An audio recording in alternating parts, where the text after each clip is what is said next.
Okay, mambo vipi guys? It's me again, Bongo Information Technology. Asa ukiangalia hapa hivi ni kwenye upande wa TIT. Kwa hiyo hakikisha kwamba unaelewa haya yafuatayo ndani ya hii platform. Usiweze ukaweka pesa yoyote tena na usisubutu kumwalika mtu yoyote tena. Lakini pia ikumbuke kwamba TIT mpaka sasa haifanyi kazi kama ilivyokuwa ikifanya kazi. Ina maana nikimaanisha tayari imeshafungwa rasmi, yani haifanyi kazi tena. Hizi ni tetesi ambazo mwanzo zilivuma, lakini baadhi ya watu tuliokuwa nawaambia hawakunielewa.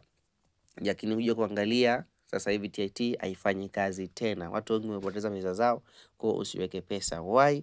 Ukiingia kwenye sasa hivi kwenye platform hiyo, wanakuomba kwamba withdraw zimekuwa nyingi. Sasa wanakuambia kwamba ili uweze kutoa pesa lazima uweze kuinvite, no, lazima uweze ku-recharge, uweze ku-activate. Mfano mimi hapa nikiweza pale kuandika wananiambia kwamba niweze you can now activate your withdraw privilege by recharging 300,000. Mwanzo nikajua ni 30,000, lakini ni 300,000.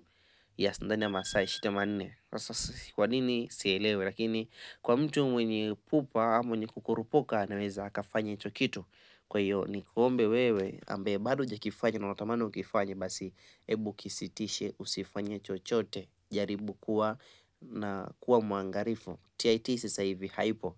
Ikumbuke nyuma kidogo kuna kampuni ilikuwa inajulikana kama LBL, nayo tayari imeweza kwenda. Kwa hiyo TIT nayo ikaenda. Licha ya hiyo kuna platform nyingine kama Villanova nayo ikaenda. Licha ya Villanova kuna Smart Retain nayo imeenda. Kwa kati hizo platform zote, hebu kuweni makini tena na tena. Kuweni makini, yes.